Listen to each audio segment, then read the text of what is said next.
नमस्कार साथियों, आप सभी का एक बार पुनः स्वागत करते हैं आपके अपने YouTube प्लेटफॉर्म संध्या कंप्यूटर क्लासेज पर।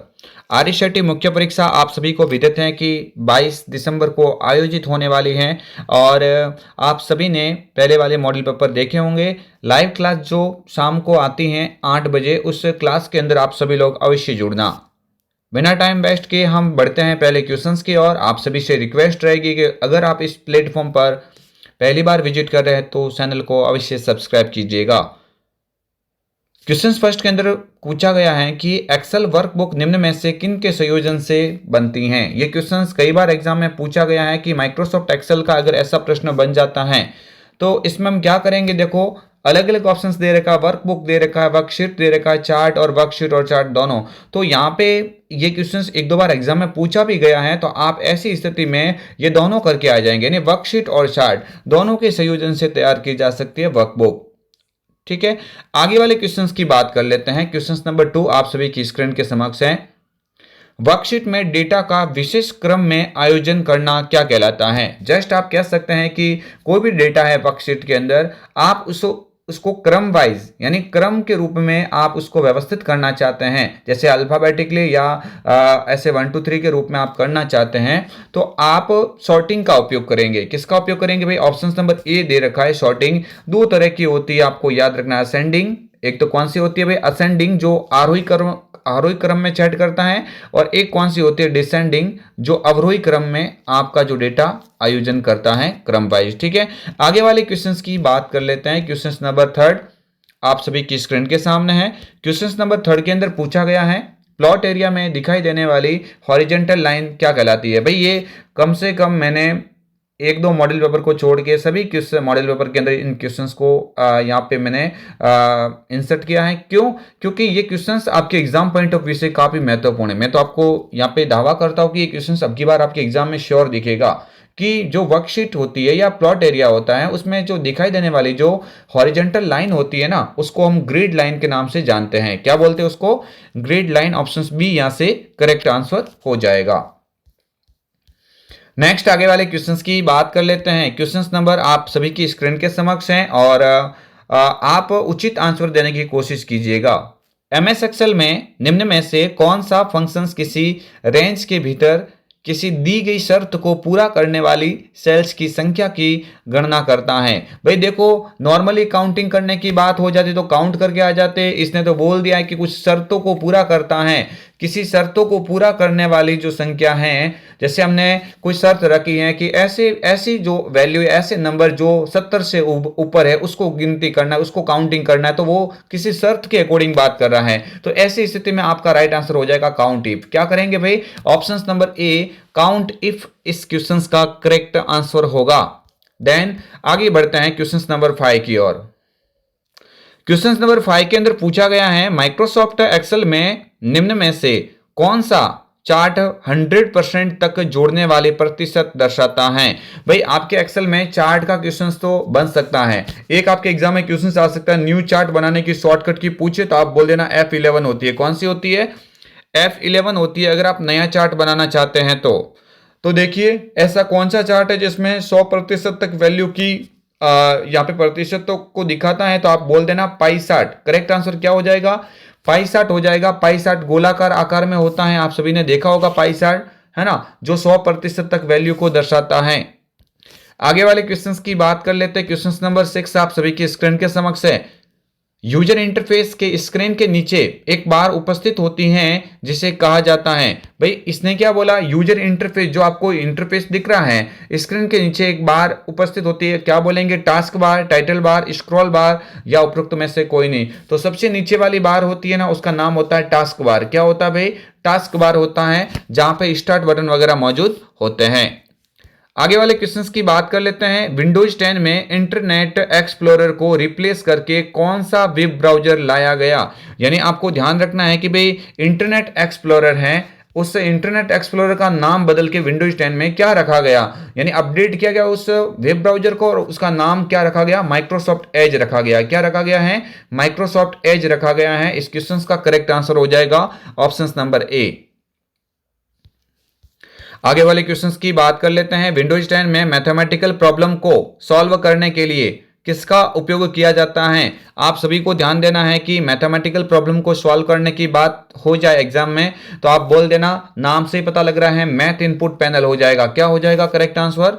Math input panel, option number A यहां से बिल्कुल राइट माना जाएगा।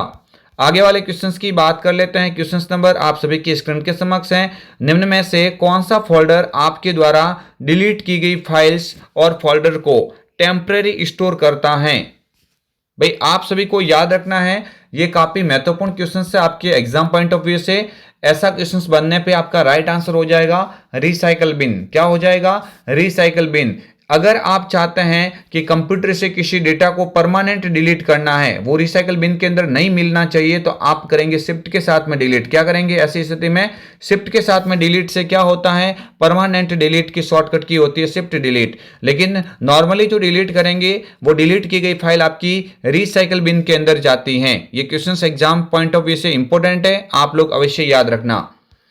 आगे वाले क्वेश्चंस की बात कर लेते हैं। निम्न में से कौन से विंडोज में प्रारंभ बटन नहीं है? भाई आपको याद रखना है कि जो टास्क बार होती हैं वो इंटरफेस के रूप में जो दिखाई देने वाला जो स्टार्ट बटन होता है वो वहां पे डायरेक्टली आपको दिखाई नहीं देता है। किसमें नहीं दिखाई देता है? विंडोज 8 के अंदर। किसमें नहीं दिखाई देता? विंडोज 8 के अंदर नहीं दिखाई देता है। बाकी 7, 10, 11 इन सभी के अंदर वो आपको स्टार्ट बटन आपके सामने डायरेक्टली मौजूद दिखता है। आगे वाले क्वेश्चंस की बात कर लेते हैं। निम्न में से कौन सा operating system graphical user interface का उदाहरण नहीं है? तो आपको कई बार बोला हुआ है कि कौन सा नहीं है, पूछा है ना, तो आप बोल देना यूनिक्स और एमएस डॉस। यूनिक्स और एमएस डॉस ऐसा ऑपरेटिंग सिस्टम है जो CLI या CUI के ऊपर कार्य करता है। बाकी इन दोनों को छोड़ के, एमएस डॉस और यूनिक्स को छोड़ के जितने भी ऑपरेटिंग सिस्टम आपके समक्ष दे रखे हैं वो सारे के सारे किस में आ जाएंगे?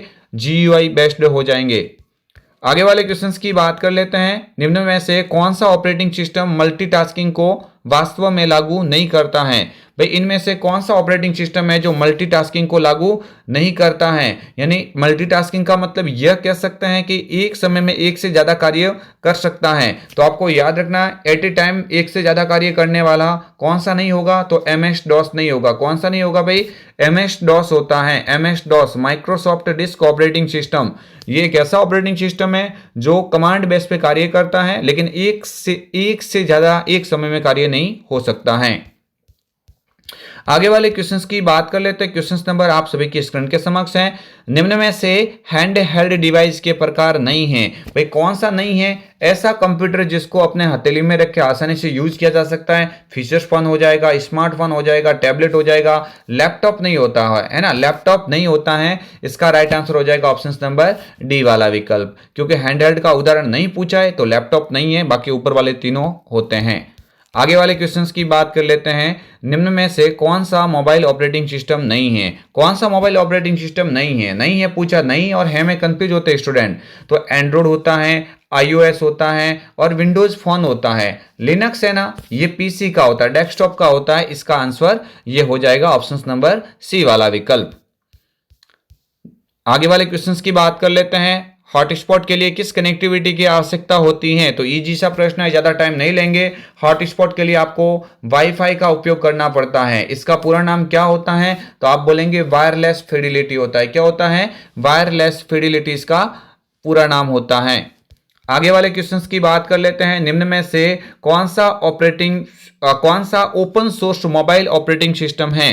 भाई ओपन सोर्स यानी ऐसा ऑपरेटिंग सिस्टम जो सभी के लिए निःशुल्क सेवाएं प्रदान करता है। तो आप कह सकते हैं कि ऐसी स्थिति में आप एंड्रॉइड को करके आ जाएंगे। किसको करके आ जाएंगे? जो एंड्रॉइड होता है, एंड्रॉइड है ना, एंड्रॉइड एक मोबाइल ऑपरेटिंग सिस्टम के अंदर निःशुल्क होता है, यानी ओपन सोर्स होता है। क्या होता है? ओपन सोर्स होता है। इसका करेक्ट आंसर बी हो जाएगा। चलिए आगे वाले क्वेश्चंस की बात कर लेते हैं। जीपीएस का पूरा नाम है? जीपीएस का पूरा नाम बताइए भाई। जीपीएस का पूरा नाम क्या होता है? तो आप बोलेंगे ग्लोबल पोजिशनिंग सिस्टम। क्या हो जाएगा?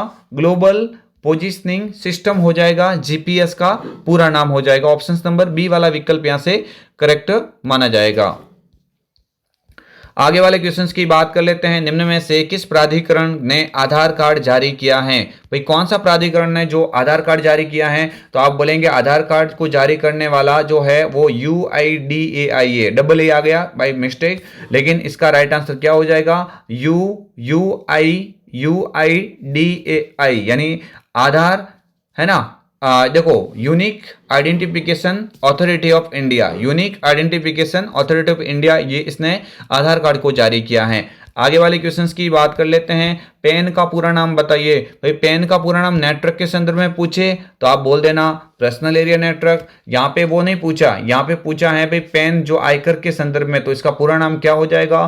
Permanent account number. Option number A वाला ऑप्शन हो जाएगा, परमानेंट अकाउंट नंबर हो जाएगा। आगे वाले क्वेश्चंस की बात कर लेते हैं। निम्न में से किस अवसर पर राष्ट्रीय मतदाता सेवा पोर्टल की शुरुआत की गई? राष्ट्रीय मतदाता सेवा पोर्टल की शुरुआत कब की गई? तो आप बोल देना, वैसे राष्ट्रीय मतदाता दिवस मनाया कब जाता है, ऐसा प्रश्न आ जाए तो आप बोल देना 25 जनवरी को। कब मनाया जाता है?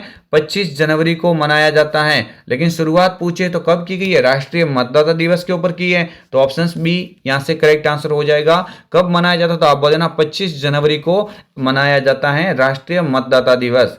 आगे वाले क्वेश्चंस की बात कर लेते हैं। PNR स्थिति ट्रैकिंग से क्या अर्थ है? तो PNR का मतलब होता है ना, PNR का मतलब होता है पैसेंजर नेम रिकॉर्ड। ये ट्रेन टिकट बुक करते हैं तो आपकी स्थिति को पता करने के लिए ये नंबर्स आते हैं जो किसके लिए काम में लिए जाते हैं। तो आप बोल सकते हैं इसका राइट आंसर क्या हो जाएगा? टिकट की स्थिति का पता लगाना, है ना। टिकट की स्थिति का पता लगाने के लिए PNR नंबर का उपयोग किया जाता है। तो ऑप्शन सी वाला विकल्प यहां से बिल्कुल करेक्ट आंसर माना जाएगा।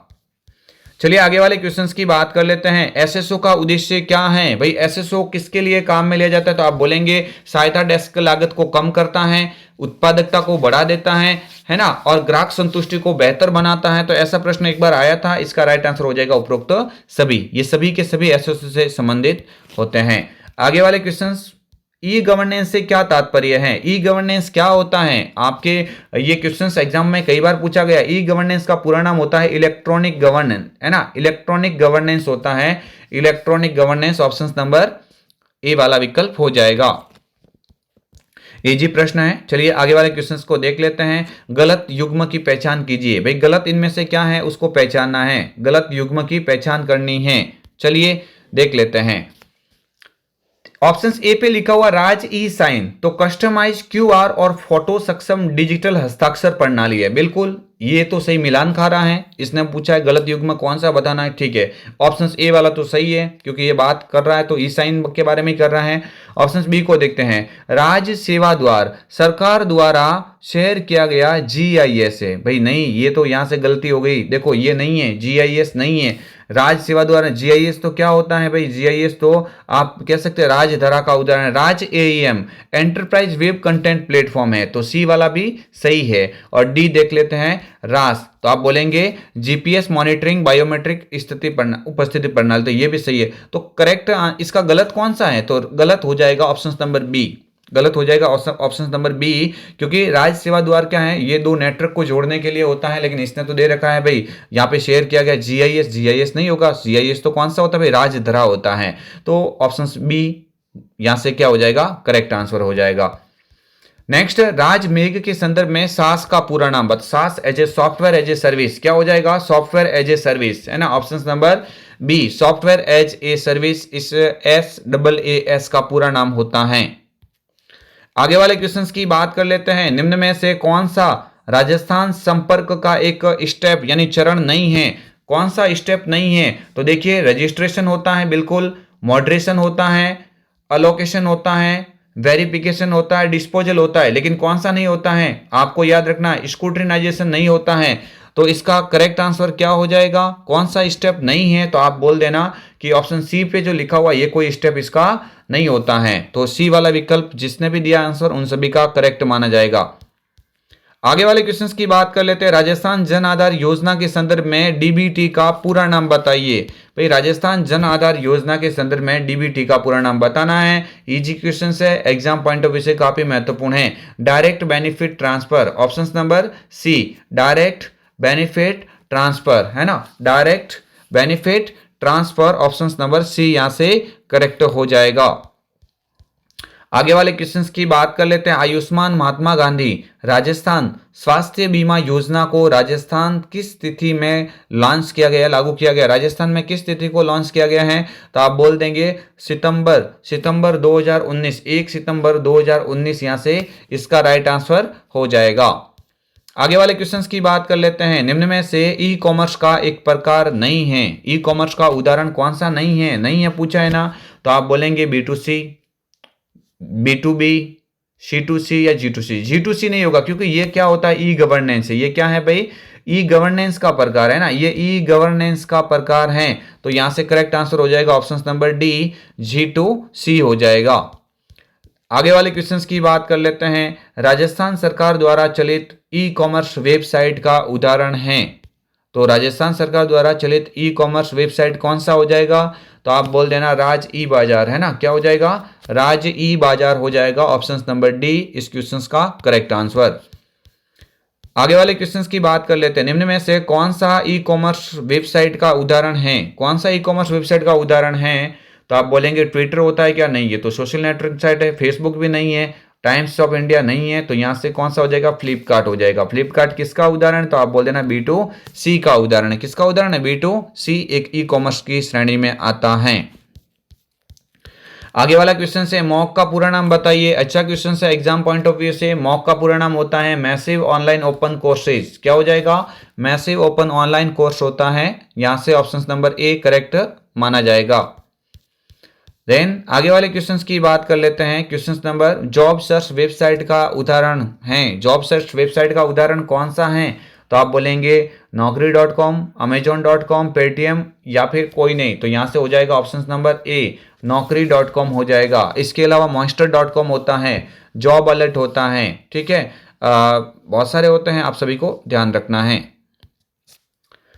आगे वाले क्वेश्चंस की बात कर लेते हैं। राजस्थान सरकार द्वारा लॉन्च किया गया क्लाउड बेस्ड स्टोरेज समाधान है। भाई एग्जाम पॉइंट ऑफ व्यू से काफी मोस्ट इंपोर्टेंट क्वेश्चन है।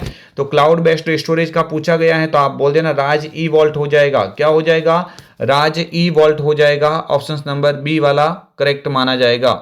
नेक्स्ट और इस टॉपिक का सबसे लास्ट क्वेश्चन है, क्लाउड स्टोरेज प्लेटफॉर्म के उदाहरण हैं। तो आपको ध्यान रखना है, ये question exam point of view से काफी इंपॉर्टेंट है। आप बोल देना गूगल ड्राइव भी होता है, वन ड्राइव भी होता है, ड्रॉप बॉक्स भी होता है। तो यहां से उपरोक्त सभी हो जाएगा, क्योंकि ड्रॉप बॉक्स होता है ये किसका होता है? ये एप्पल का होता है। ये किसका है भाई? एप्पल का होता है। और ये किसका है? माइक्रोसॉफ्ट का। ये किसका है भाई? माइक्रोसॉफ्ट कंपनी का है। और ये गूगल ड्राइव किसका है? ये गूगल कंपनी का है। तो आपको ध्यान रखना है, तीनों कंपनियों ने अपने क्लाउड बेस्ड स्टोरेज प्लेटफॉर्म यानी सॉफ्टवेयर बना दिए हैं। ये आप सभी को ध्यान रखना है। तो इसका राइट आंसर हो जाएगा उपरोक्त सभी हो जाएगा। क्या हो जाएगा? उपरोक्त सभी। तो ये आपके समक्ष थे महत्वपूर्ण 35 क्वेश्चन। आप कमेंट बॉक्स के अंदर अवश्य बताइए कि आपके 35 में से कितने करेक्ट क्वेश्चंस हो पा रहे हैं। तो आप शाम को होने वाले लाइव 8 बजे जो क्लास है उसको अवश्य देखिएगा और ज़्यादा से ज़्यादा उस क्लास में जुड़िए, ताकि हम और भी अच्छे कंटेंट के साथ में आपके लिए अच्छे क्वेश्चंस बना सके। तो मिलते हैं आपको एक और अन्य वीडियो के साथ में। तब तक के लिए जय हिंद, वंदे मातरम, जय भारत।